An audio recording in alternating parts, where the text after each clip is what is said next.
자, 이번에는요. 도면의 한계 영역을 설정할 수 있는 리미츠란 명령하고 그 다음에 MV 셋업에 대해서 한번 설명을 드릴게요.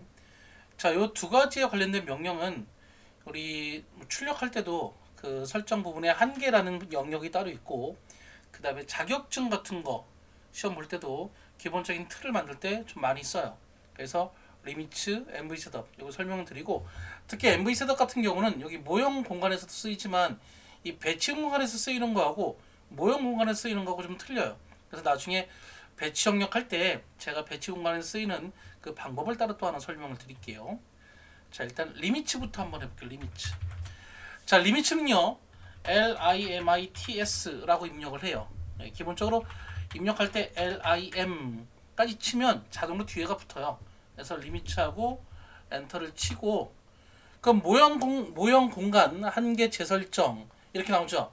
그래서 마우스로 영역을 잡아도 되지만 우리가 기본적으로 A4 용지 또는 뭐 A3 용지, A2 용지 이런 용지 크기에 맞는 영역을 먼저 영역처럼 우리가 지정을 한번 해볼게요. 자, 영역 지정하기 앞서서 그 우리 A2, A3, A4 요 용지 크기를 잠깐 좀 같이 보도록 할게요. 자, 기본적으로 용지 크기는요 우리 A하고 B로 시작되는 판 A판 B판 용지가 있는데 우리가 표준으로 사용되는 게 A로 시작되는 용지가 표준으로 사용돼요. 그 중에서도 우리 공문서 표준 A4 그리고 CAD에서 출력할 때 많이 쓰는 거 A3 그리고 기본적인 영역 지정할 때 A2 좀 많이 쓰는 편이죠. 물론 대형의 플로터라든가 대형 인쇄 장치가 있으면 거기에 맞춰서 출력하는데 기본적으로 우리가 일반 사무실에서 출력하는 건 요런 A4나 A3 이런 용지 크기에 맞춰서 출력을 해요. 그래서 영역 지정도 A4, A3, A2 요 정도 크기 맞춰서 영역을 잡는 게 좋겠죠. 그래서 우리 A4 용지 크기는요. A4 용지 크기는 원래 가로 세로 우리가 용지를 세로로 놓고 봤을 때 210 배 297 이게 가로 세로 크기예요. 단위는 당연히 밀리미터가 되는데 우리가 출력을요 세로 출력이 아니라 CAD는 가로 출력을 많이 하죠. 그래서 297에 210 이게 A4 용지예요. 이렇게 보시면 되고요. A3는 420에 297이 돼요. 그리고 A2는 594에 420 이렇게 돼요. 자, 보면 여기 뒤에 있는 숫자를 2배 한 게 이렇게 앞으로 오는 거예요. 요거는 그대로 이렇게 오면 되고 요거 2배 하면 이렇게 되죠. 예, 요건 그대로 오고. 그래서 요 용지 크기에 맞춰서 우리가 작업을 한번 해보도록 할게요. 자, 일단 리미츠 LIMITS라고 주고요. 자, 처음에 영역은 0,0을 시작을 해요. 예, 기본 원점에서 시작한다 해서 0,0 엔터. 자, 용지 크기는 A4 용지로 줄게 일단요. 그럼 297,210 엔터. 자, 이렇게 줬는데 우리가 화면에서 확인할 길이 없죠. 그래서 화면에서 확인할 때는 사각형을 하나 그려줘요. 자, 그걸 그려주기 위해서 일단 줌 엔터 A 엔터 이렇게 해주면 대략 요만큼이 그 영역으로 잡혀 있어요. 내가 그린 영역을 한개 설정한 영역을 한 화면에 보기 위해서 줌 엔터 A 엔터 이렇게 한다고 보시면 돼요. 자, 그래서 사각형 그릴 땐 우리 나중에 명령 설명하겠지만 REC라는 명령이 있어요. REC하고 엔터 똑같이 영역을 지정을 해요. 0,0 첫 번째 구석 지정하고 엔터 297 97,210 엔터 하면 이렇게 영역이 돼요. 요게 리미츠로 설정한 영역이에요. 리미츠로 설정한 영역. 자, 리미츠로 한개 영역을 설정했다고 해서 내가 이 안에만 도면을 작성하는 게 아니라 바깥에도 작성을 해도 돼요. 대신 이렇게 작성하면 좋은 점이 뭐냐면 나중에 우리가 출력을 할 때 영역을 잡을 때도 이 영역을 쉽게 잡을 수 있고 또는 출력을 할 때 여기에 화면 표시가 아니라 이걸 내가 한 개로 설정을 해도 돼. 한 개로 설정을 해도 그 영역이 잡혀요. 물론 플롯의 중심이라든가 가로 세로 이런 걸 같이 맞춰줘야 되겠죠. 예. 이런 걸 맞춰주고 뭐 프린터도 같이 맞춰준다고 하면 하고 미리 보기를 하면 그 영역 안에 이렇게 들어오는 거예요. 한 개 영역이. 예. 그래서 이런 거 통해서 할 수 있고 물론 윈도우로 영역 잡을 때도 편하죠. 이렇게 쓰는 게 리미츠예요. 리미츠. 그래서 limits 주고요. 0,0 주고 이번 뭐 좀 더 크게 잡아주면요. 420,297 엔터. 자, 한번 그려볼게요. REC 엔터 0,0 엔터 420,297 엔터. 그러면 영역이 이렇게 잡히죠. 예, 이런 식으로 잡을 수 있다는 거. 그러니까 한계 영역을 설정할 때 이런 식으로 한계 영역 설정을 한다는 거 알아두시면 되세요. 유용하게 쓰이니까 이렇게 사용할 수 있는 거. 예, 이게 리미츠. 자, 요거 지우고요.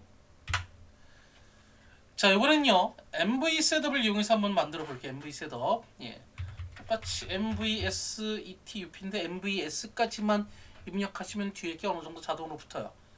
예, 단축 명령이 딱히 없어서 MV 셋업이라고 입력하셔야 되는데 MVS까지만 치시면 자동으로 붙으니까 예. MV 셋업하고 엔터를 치고요. MV 셋업 엔터. 그러면 도면 공간은 사용 가능하게 합니까? 라고 나오죠. 이걸 예로 하면 배치 영역에 가서 쓰는 거예요. 우린 여기서 아니요. 예. N 누르셔도 되고 이걸 클릭하셔도 돼요. 아니요. 자, 그 다음에 우리가 쓰는 단위가 있어요. 우리는 당연히 미터법 쓰죠. 지금 기본적으로 밀리미터 같은 거 쓰니까. 그래서 미터법 이렇게 주고요. 그러면 화면에 이렇게 작은 창이 하나 또 생겨요. 즉 축척을 결정하는 창이에요. 축척과 용지의 폭, 높이 이런 걸 결정을 해요. 그래서 축척 비율 있죠. 비율을 1 쓰면 1대1, 10 쓰면 1대10 이런 게 돼요. 반대로 줄이고 싶으면 10대1이다. 그럼 0.1 이렇게 쓰시면 되겠죠. 자, 일단 축척 비율을 1을 써요. 1 쓰고 자, 용치 폭을 420, 용치 높이를 297 이렇게 줬어요. 그러면 자동으로 이렇게 잡혀요. 자, 치수를 한번 확인해 볼까요? 확인해 보면 여기부터 여기까지가 420 되죠. 여기가 297 이렇게 되는 거예요. 이게 MV 셋업. 자, 지금 1대1 비율로 만들었는데 좀 크게 만들어 볼게요. MV SETUP 네, MV 셋업 이렇게 주시고 당연히 아니요 하시고 자, 미터법 이렇게 M이라고 쓰셔도 돼요. 괄호 안에 있는 거 M 쓰시고 자, 그러면 10 10배만 키워볼게요. 10 쓰고요. 자, 용지를요 A3 용지로 할게요. 420 엔터 297 엔터. 자, 영역은 이렇게 잡히죠. 여기 보면 치수를 한번 보면 거리값을 이렇게 DI가 거리값 재는 건 DI에서 여기 찍고 이렇게 찍었어요. 보면 4200 나오죠. 420의 10배. 여기 찍고 여기 찍으면 297의 10배, 2970 이렇게 되는 거예요. 네. 이게 MV 셋업. 자, 리미츠와 MV 셋업 마찬가지로 우리가 용지 크기에 맞춰서 주는 걸 일반적으로 쓰는데 나중에 표제란 같은 거 만들 때 이렇게 써요. 쓰는데 굳이 이런 용지 크기에 맞추지 않고 작업을 해도 충분히 가능하다는 거. 다른 걸로 써도 돼요. 뭐 MVSETUP MV 셋업 주고요. 여기서 N 미터법 그 다음에 뭐 그냥 1 쓰고 1 주고 용지 폭 100 높이도 100 이렇게 써요. 100 이렇게 줬어요. 그럼 100짜리 정사각형이 되죠. 자, 거리값 재보면 여기부터 여기까지가 100 여기부터 여기까지도 100 이렇게 되죠. 리미츠도 똑같아요. 0,0 엔터 100,100 엔터 그리고 REC를 똑같이 만들어주면 되죠. 그래서 우리가 주로 쓰는 게 출력을 할 때 테두리라든가 표제란 같은 걸 만들 때 많이 쓰기 때문에 이런 것들을요 한계 잡을 때 그래서 용지 크기에 맞춰서 많이 쓰는데 꼭 그렇지 않고 이런 식으로 써도 된다는 거 그거를 보여주죠. 이게 리미츠하고 MV 셋업이에요. 자, 리미츠 MV 셋업은 출력할 때 한번 맞춰서 하는 걸 다시 한번 해볼 거고 그리고 MV 셋업 같은 경우는 자, 여기서 보시면 MV SETUP를 했어요. 여기서 만약에 얘를 하게 되면 어떻게 돼요? 이 배치 영역으로 이렇게 들어와요. 여기서 우리가 뷰포트 작성할 때 써요. 이건요. 예. 그래서 이런 게 있다는 거. 이건 나중에 배치 영역 쓰는 거를 한번 다시 한번 또 설명을 드릴게요. 일단 리미츠하고 MV 셋업은 이렇게 사용한다는 거 알아두시면 되세요.